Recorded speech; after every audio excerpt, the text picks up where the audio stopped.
My own council voted to strip my crown. My advisor arranged every vote. I came back knowing every name. Lord Daven had spent 3 years in my first life teaching me that my instincts were too emotional for ruling, that a queen who trusted her own judgment before consulting her council was a queen who would not last. He was right about one thing. I did not last. I lasted exactly as long as he needed me to, which was long enough for him to install my cousin Alara on my throne while I was escorted to a northern estate and told the arrangement was for my own well-being. I died there at 25, in a cold room with inadequate firewood and a fever no one adequately treated, watching the winter light through a window that faced away from the capital. In my second life, I woke up on coronation morning with every name, every vote, every arrangement, and the specific patience of a woman who has already seen how the story ends and has decided to write a different one. I had one morning. I used it entirely. I want to tell you what it felt like to wake up the second time in the palace on the day I was supposed to be crowned. The first sensation was warmth, real warmth, the warmth of a room that was properly heated, of bedclothes that were substantial, of a body that was not fighting a fever it had been fighting for 3 weeks. In the final months of my first life, the cold had been a constant.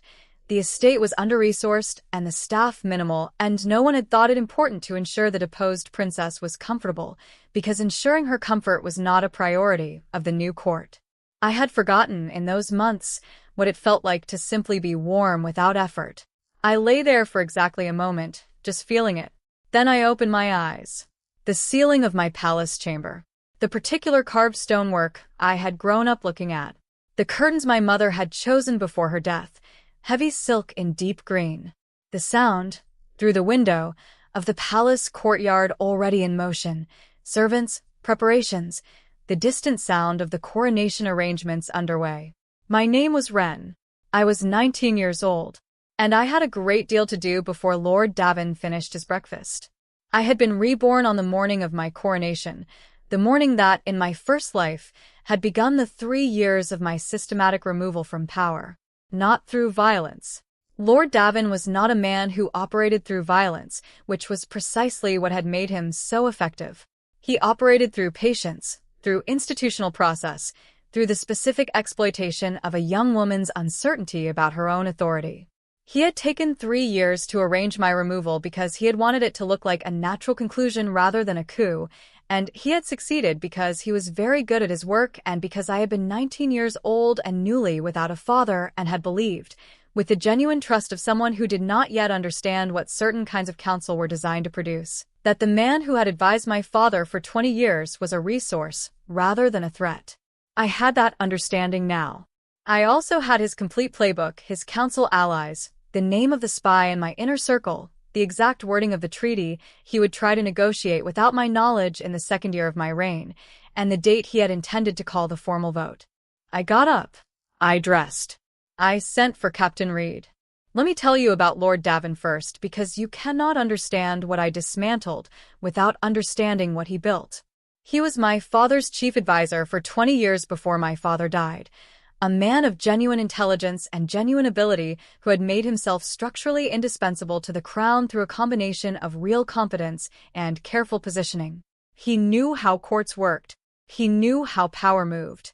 He knew that the person who controlled the council controlled the kingdom, and that the person who controlled the information the monarch received controlled both. He had been doing this for 2 decades, and he was very good at it. What he was not good at, and what I had not understood in my first life, was that his loyalty was not to the crown but to his position adjacent to it. He had served my father not because he believed in my father's reign, but because my father's reign was the structure that made his own authority possible. When my father died, and I was to be crowned, he assessed me with the specific calculus of a man deciding whether the new structure would accommodate him as well as the old one had. He decided it would not. I was 19, and I had my father's instincts without his 20 years of experience, which meant I would eventually start trusting those instincts, and a queen who trusted her own instincts did not require the level of counsel he provided. He had 2 years, perhaps 3, before I outgrew my dependence on him, and when that happened, his position in the court would diminish in direct proportion. He decided, with the methodical patience of someone who has done this before, to ensure I did not outgrow it. The first year of my reign, he was gentle, supportive, even appearing to guide while actually steering, appearing to advise while actually deciding. When I raised a concern about the northern border levies, he listened carefully and then explained, with warmth and evident wisdom, why the current arrangement was preferable to the change I was considering. When I suggested restructuring the council's meeting schedule to allow more direct communication between the departments, he agreed enthusiastically and then quietly arranged for the restructure to produce the opposite result: more layers, more intermediaries, more occasions on which my decisions required his endorsement before they reached the people who would implement them. He did not override me. He simply ensured that my decisions, between the moment of my making them and the moment of their implementation, passed through enough of his architecture that they came out the other side looking like his. By the end of the first year, I had begun to feel, without being able to articulate exactly why, that something was wrong with the way the court worked. I could not put my finger on it. I was too new to the position, too lacking in the comparison points that experience provides. I had no one to tell me, "This is not how it is supposed to work. This is not what a functioning council looks like." I had only Daven's framing, repeated with consistent warmth and authority, which was that I was learning, that all new monarchs went through this period of uncertainty, that it was natural to feel overwhelmed, that the important thing was to trust the people around me who had the institutional knowledge to support my decisions. Trust the people around him. That was the specific instruction. I did not have enough experience to recognize that the instruction was designed to produce a specific outcome, and that the outcome was not my development as a ruler but my continued dependence on his council. The council was composed, in my first life, of 12 lords and ladies who held the significant territories of the kingdom and who met monthly to advise the crown on matters of policy, law, and resource allocation. In theory, the council advised, and the crown decided. In practice, by the end of my first year, Daven had arranged the council into something closer to a governing body that I was invited to observe. He had done this through appointments. My father's council had contained several members whose primary loyalty was to the kingdom rather than to any specific figure within it. Daven, in the months following my father's death and before my coronation, had advised on several territorial matters that had resulted in 3 of those members being given postings elsewhere, significant honors, in the language of the court, that removed them from the capital and replaced them with members whose relationship with Daven was of longer standing. Lord Harwick, whose border territory abutted 3 of Daven's allies' lands and who had been appointed on Daven's recommendation to my father 6 years prior. Lord Crane, a younger lord whose first council seat had come through Daven's direct advocacy and who understood, with the specific clarity of someone who knows the origin of a debt, exactly what that advocacy had cost him in terms of ongoing obligation. Lady Voss, a political operator of considerable skill who had a separate arrangement with Daven that I had not fully understood until I was sitting in the north with too much time and a great deal of access to the council records the estate's archive had accumulated over the previous decade. By the time I was in my second year, 8 of the 12 council seats were occupied by people who, when a choice was required between what I needed and what Daven wanted, would choose Daven. Not because they were corrupt. Some of them were not, in any simple sense. Some of them genuinely believed Daven was the more competent voice in the room. Some of them had made pragmatic calculations about which direction the court was moving and had positioned themselves accordingly. Some of them had obligations that predated my reign and had decided those obligations outweighed the ones they owed to me. The reasons were various. The effect was uniform. The second year was when he began the second phase, which was the systematic undermining of my confidence in my own judgment. He did this with such skill that I had not recognized it for what it was while it was happening. I had genuinely believed, that I was learning something true about myself. It began with language. When I made a decision he wanted to reverse, he would not reverse it directly. He would say, "A thoughtful instinct, Your Grace, though perhaps we might consider the full council's perspective before moving forward." The phrase thoughtful instinct was doing specific work. It validated what I had said while simultaneously relocating it from the category of decision to the category of feeling, and feelings, as he would note on other occasions with the same gentle expertise, were not always the most reliable guide to policy. He had other phrases for other occasions. When I asked a question in council that exposed something he preferred unexposed, he would say, "A perceptive point, though perhaps we should speak of this privately, so as not to complicate the session unnecessarily. The effect of this was to remove my question from the council record and route it through him, where it would be answered in whatever way was most useful to him rather than most informative to me. When I proposed a measure that would have expanded the Crown's direct access to regional reports, bypassing the Council's summarizing function, he spent 3 sessions discussing its implementation complexities in a way that was technically accurate and comprehensively paralyzing. The measure eventually died from procedural weight, and I had been the one to agree to each additional review that added to that weight, because each one had been framed as a reasonable precaution. He said it often enough and consistently enough, and with such evident care for my development, that I began to use his language to describe my own thinking. I have an instinct about this, I would think, but instincts need to be checked against wider counsel. And I would go to him with what had been a decision and present it as a question, and he would answer it in a way that produced the outcome he had wanted all along. There was a specific moment in the second year, a meeting about the northern grain allocation, a practical and fairly simple matter, where I had stated a position clearly and had been about to confirm it as a decision when I caught myself reformulating it as a suggestion and asking whether the council agreed. I had done this automatically, without thinking, and Lord Harwick had immediately introduced a qualification, and Lord Crane had added another, and by the end of the session the position I had stated clearly at the beginning had been modified into something that served the northern landholders rather than the northern farmers, and I had agreed to each modification in turn. I had gone back to my chambers that evening and sat at my writing table for a long time, trying to identify where exactly the session had gone wrong. I could not identify it. I could see the outcome. The farmers would not get what they needed and the landholders would get what they wanted, but I could not trace the exact point at which my clear opening position had become something else. Everything that had happened had felt reasonable in the moment.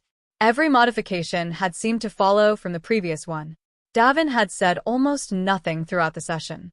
That was when I should have understood.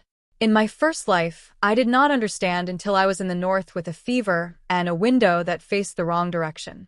He told me once in the 3rd year that the most important quality in a ruler was the willingness to be guided.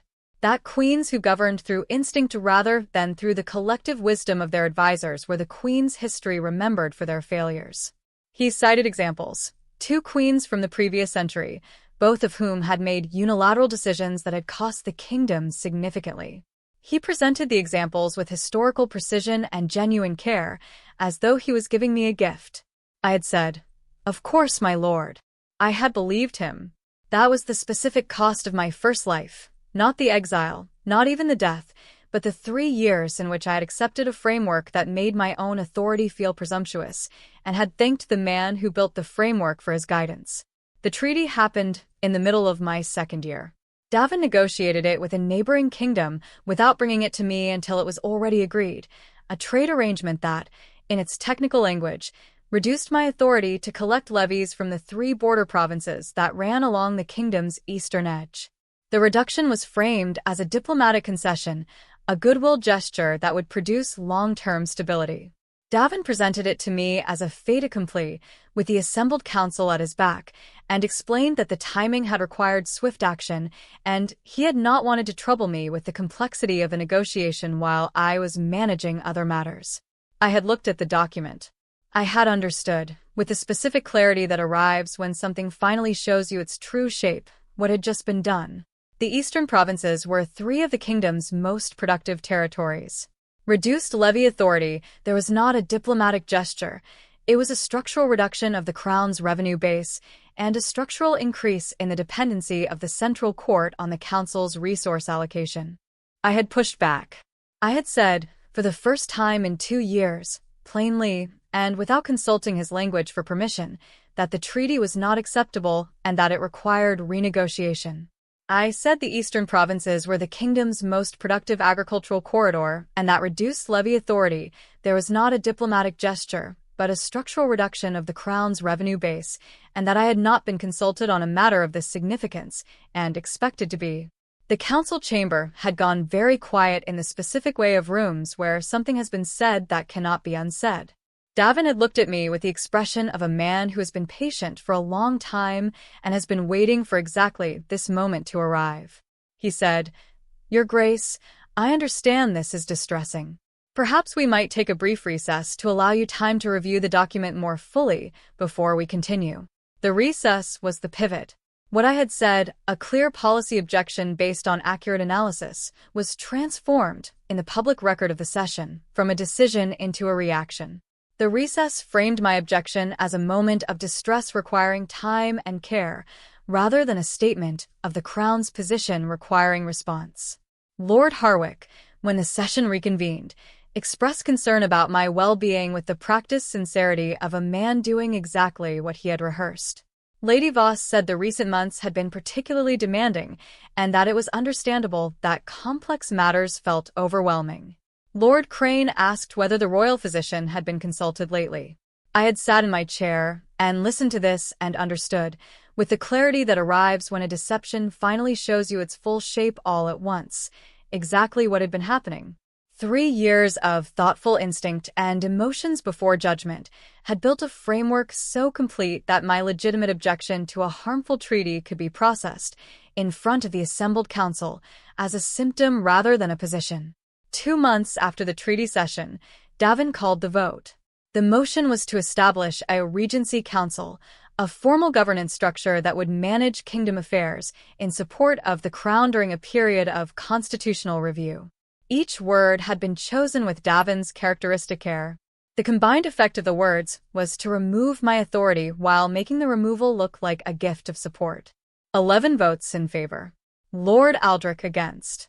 The count was the last thing I heard, clearly before the rest of the session became the specific noise of everything I had built being formally reclassified as something that had never quite been mine. I was offered the Northern Estate as a place to recover and reflect. I was told that the arrangement was temporary, that it was in my best interest, that the court was thinking of my well-being. Captain Reed requested to accompany me and was denied. He submitted the request 4 times. He was denied 4 times. I spent 2 years in the Northern Estate. The winters were cold. The staff was minimal, 5 people where 20 would have been appropriate for a residence of that size, and 5 people whose wages were paid by the court at the rate the court had decided was suitable for maintaining a deposed princess who had been removed for her own well-being. The library had not been updated in a decade. The firewood allocation was adequate by the letter of the protocol and insufficient by the reality of a northern winter in a stone building with drafts that no one had repaired because no one had been asked to. I spent the first year reading everything in the library: histories, political texts, administrative records from the previous reign, the reports of the border commissions that had accumulated in the estate's archives and that no one had thought to remove before I arrived. I learned from those records things I had not been permitted to learn while I was queen.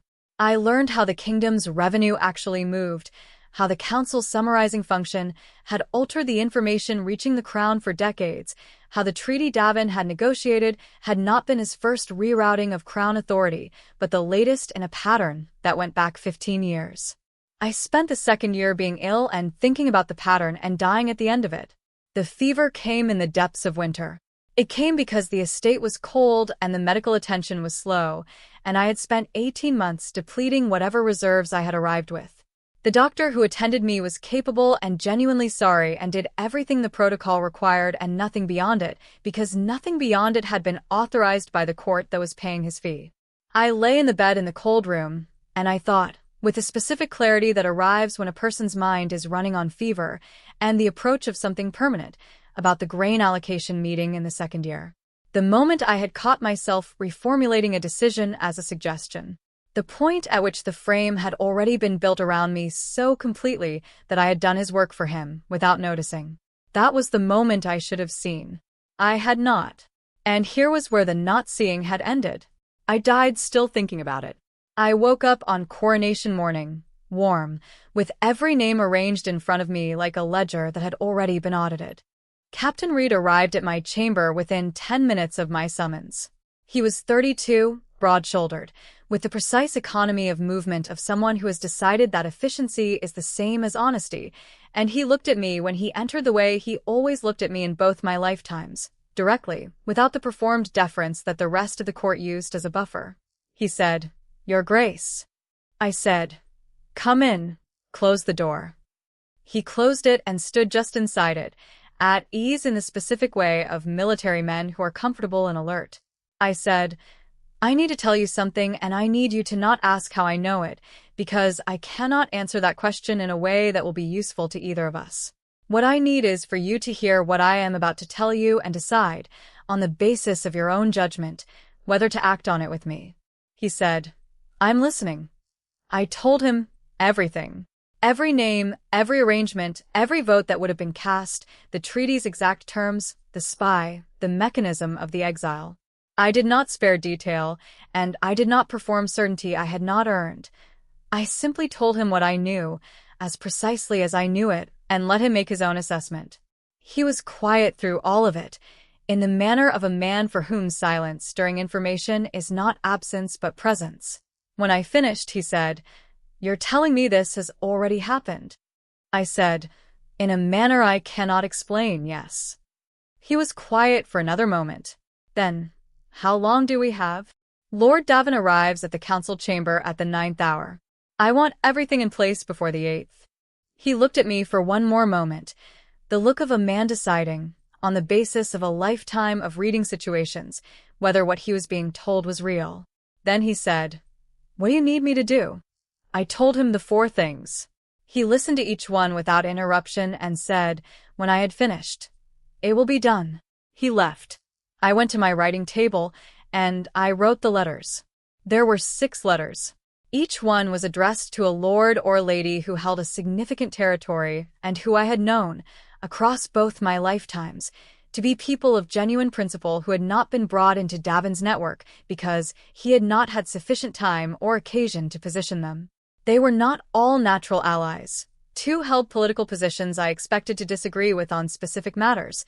One had an unresolved border dispute with a neighboring territory that would require careful handling, and one I had simply never met, knowing her only through her administrative record and the consistent quality of her governance reports. But they were all people whose primary loyalty appeared to be to the kingdom rather than to their own advancement within it, and that was the foundation I needed. The letters were formal, specific, and direct. They named the appointment, named the terms, named the date, this morning, effective immediately, and named what was expected in return, which was honest counsel, independent judgment, and the willingness to tell me when I was wrong. I wrote the last point explicitly because I had learned, in both my lifetimes, that it was the quality most difficult to find and most critical to have. I sealed the letters. I sent them. Then I sent for Lord Daven. He arrived at my chamber at the 7th hour, precisely dressed in the formal court robes that signaled his position as chief advisor. He entered the room with the particular confidence of a man who has managed this space for 20 years and expects to encounter nothing in it that he has not in some way arranged. I was seated at my writing table. Captain Reed stood by the window, in uniform, with the specific quality of presence that is not aggressive, but is entirely unmistakable. Daven looked at Reed, then at me. Something in his expression shifted, not alarm, not yet, something more like the recalibration of a precise instrument encountering an unexpected variable. He said, Your Grace, the coronation preparations will be beginning shortly. I wondered if you wanted to review the council session agenda before. I said, Please sit, my lord. He sat. His posture remained exactly as it had always been, controlled, composed, with the specific stillness of a man who uses stillness as a form of authority. I said, I am restructuring the council, effective this morning. I have sent appointment letters to 6 new members who will take up their positions today. Lord Harwick will be offered the Eastern Border Commission, which requires his full attention and his residence at the border. Lord Crane will be given the agricultural oversight role he requested from my father 18 months ago and was not formally offered. Lady Voss will serve as the kingdom's senior trade representative to the Southern Alliance, a posting that carries considerable honor and responsibility and is, I believe, suited to her specific abilities. I paused. I listed the remaining 3. Daven said nothing for a moment. I could see him working through the implications, which members remained, which of the 6 I had named as new appointments, what the resulting council composition would look like. He was fast. He had always been fast. He said, very carefully, Council appointments of this scope typically require. I said, The council advises. The Crown decides. That distinction will be applied consistently from this morning forward.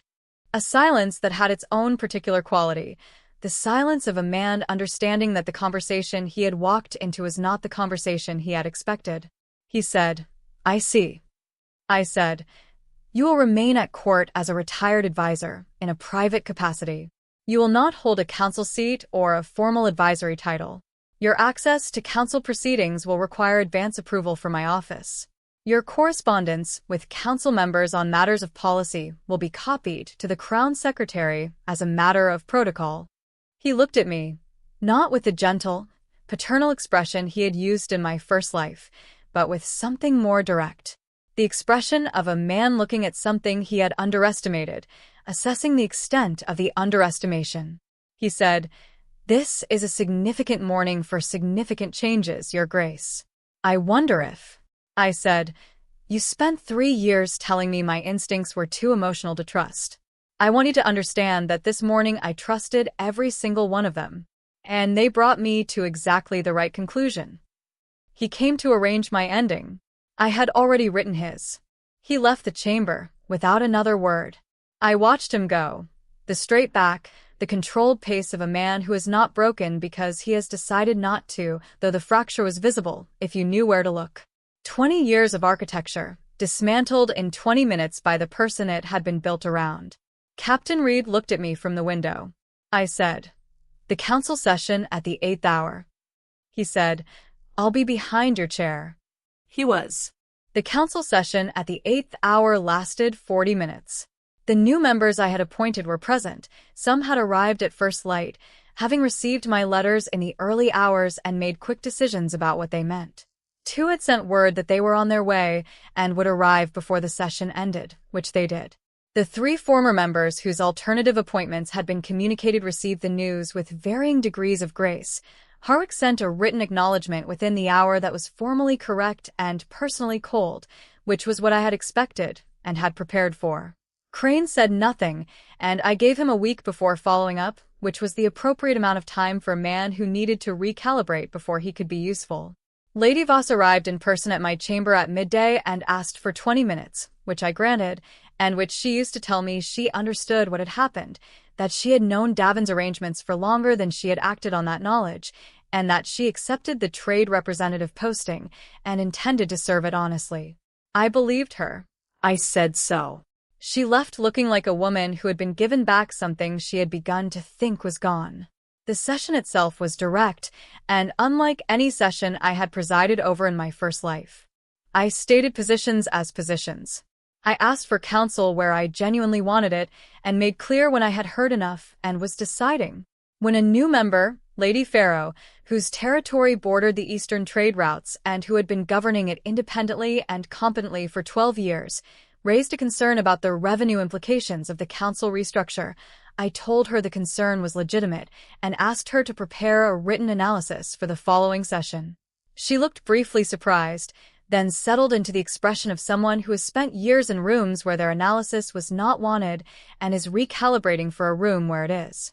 By the end of the session, she had asked 2 further questions of her own initiative, both of them precise and useful, and I had answered them directly. That was the counsel I had needed. The coronation happened at the 10th hour in the Great Hall, with the assembled court and the witnesses required by protocol. My new counsel was seated to my left. Alara was in the guest section with the family delegation, wearing an expression that told me she had received some account of the morning's events and was still working out what it meant for her. She had received my letter, written the previous evening and sent early, offering her the Eastern Coastal Governorship. She had not yet responded, which I had expected. The letter was unexpected and would take time to process, and I had given her that time deliberately. She wrote back 2 weeks later. Her acceptance was formal and brief, and at the end there were 3 sentences that were not formal. I did not know, until your letter arrived, that there had been a plan. I am ashamed that I benefited from it without examining it more carefully. I will try to deserve the province. I wrote back to say that was enough. Daven did not go quietly because men who have built 20 years of institutional architecture rarely do. He made 3 approaches to council members in the weeks following the coronation, attempting to establish opposition to my new appointments. The first council member reported the approach to me within the hour. The second declined to engage and sent a written record. Harwick, already traveling to the Border Commission, sent a brief message saying Daven had contacted him and that he had no interest in pursuing it, but wanted me to know. I sent for Daven. I told him that private approaches to council members on matters of policy constituted a breach of the terms under which he remained at court. I told him he had two choices: a formal departure with a pension appropriate to his years of service, or a formal inquiry into his conduct as advisor over the previous 3 years, which would include a full review of the treaty he had negotiated without my authorization, the council appointments he had engineered during my father's final illness, and the correspondence between his office and Lady Myra's position during the past 8 months. He looked at me for a long moment, something in his face that might, in a different man, have been respect. He took the pension. He left the capital within the month. The last reliable account I had of him placed him in a coastal town in the Southern Territory, living quietly and describing himself, to those who asked, as a retired advisor. No further approaches to council members. No correspondence to the palace. He had spent 20 years building something he had believed was larger than any single person within it. He had not accounted for the possibility that the person at the center would know every joint in the structure before he had finished breakfast. I want to tell you what the court felt like in the months after, because it is the part that matters most and the part that is hardest to describe precisely. It felt like a room where the air had changed. Not dramatically. The sessions were still formal, the protocol was still observed, the work of governing a kingdom was still the kind of work that accumulates in increments rather than resolves in moments. But the specific dynamic had shifted, and shifts in that kind of dynamic are felt in the body before they are understood by the mind. The lords and ladies who had been in Daven's orbit adjusted over different timelines, some readily, some with visible effort, some with a period of wariness that I neither encouraged nor penalized. I gave them time, and I gave them work that was real, and I waited to see what they did with both. Lord Aldrich, the 73-year-old who had cast the one vote against the coup in my first life and who I had quietly encouraged to remain on council, came to me at the end of my first year and said he had served 4 monarchs and that I reminded him most of the second. The second had governed for 30 years and left the kingdom in better condition than he had found it. I thanked him. He said he was not telling me to be thanked, only to be accurate. I said accuracy was a form of generosity I appreciated particularly, and he seemed satisfied with that. Captain Reed remained at his post for the remainder of my first decade on the throne. He was not an advisor. He had no interest in policy, and said so without apology, which was one of the qualities I valued most in him. But he was present at every significant occasion, standing behind my chair, and there was something in that consistency that was not merely security. It was the one constant that crossed both lifetimes. The man who had tried 4 times to come north with me and been denied each time, who had walked into my chamber on the morning of my coronation and decided, on the basis of a claim he could not verify, to trust what I was telling him. He retired when he was 53. I gave him an estate in the Western Territory that had been sitting empty for 2 years, a pension, and a letter. The letter said, in part, that I had been told once that the most important quality in a ruler was the willingness to be guided. I had eventually understood that the statement was true, and that its truth depended entirely on who was doing the guiding. He wrote back to say the estate was too large for one person. I wrote back to say he should fill it with people who deserved what he had built there, which was the kind of advice I had needed someone to give me, and which I was glad, finally, to be able to give to someone else. I think about Lord Daven occasionally, not with the weight I carried in the second year of my exile, when the thinking had the specific quality of a wound that would not close, something else now, something more like the assessment you make of a technique after you have learned to counter it. He was very good at what he did. The patience, the language, the institutional arrangements that redirected power while appearing to support it, all of it was genuinely skillful, and skillfulness deserves accurate acknowledgement even when it is deployed against you. He had done it for 20 years to my father, and had done it for 3 years to me, and in both cases it had worked until it didn't. What he had never fully accounted for was the possibility that I would have access to the full picture before he could begin. He had relied on the structural advantage of having built the frame before the person in it understood they were in a frame. That advantage disappears completely when the person in the frame has already seen its complete architecture and knows where every joint is. What I carry from my first life, more than anything else, is not the exile or the death or even the 3 years of systematic erosion. It is a specific session in my second year, the grain allocation meeting, the moment I caught myself reformulating a decision as a suggestion and asking whether the council agreed. I had done it without noticing. The frame had already been built around me so completely that I had begun doing Daven's work for him from the inside, automatically, without requiring any further intervention from him. That moment is what I carry because it is the one that tells me the most about how this kind of damage works. It does not arrive as a single blow. It arrives as a series of very small adjustments, each one reasonable in isolation, each one designed to make the next one easier, until the person you were when the series began is no longer the person making decisions inside it. You don't notice the change because you are inside it. You understand it only from the outside, from the cold room in the north, from the window that faces the wrong direction, from the specific vantage point of someone who has lost something large enough to see the shape of. In my second life, I had that vantage point from the beginning. I had the cold room and the wrong-facing window already inside me when I woke up warm on coronation morning, and I used what they had taught me before Daven had finished his breakfast. The distinction between the council advising and the crown deciding is not a technical one. It is the whole question. Everything that happened in both of my lives flowed from who held the answer to it, and in my first life I had handed the answer to a man who was very good at receiving it and very patient about waiting for the moment to use it. On coronation morning, in my second life, I took it back before he arrived. He came to arrange my ending. I had already written his. And the kingdom, the actual kingdom, the provinces and the harvests and the border commissions and the trade routes and the 30,000 decisions that constitute governing rather than merely occupying a throne, the kingdom did not suffer for the arrangement being different. It did rather better, from what I could tell, having a queen who governed it than it had done having a queen who was managed while Daven governed it on her behalf. That was the other thing he had not accounted for. He had spent 3 years teaching me that my instincts were too emotional for ruling. He had not considered the possibility that he was wrong.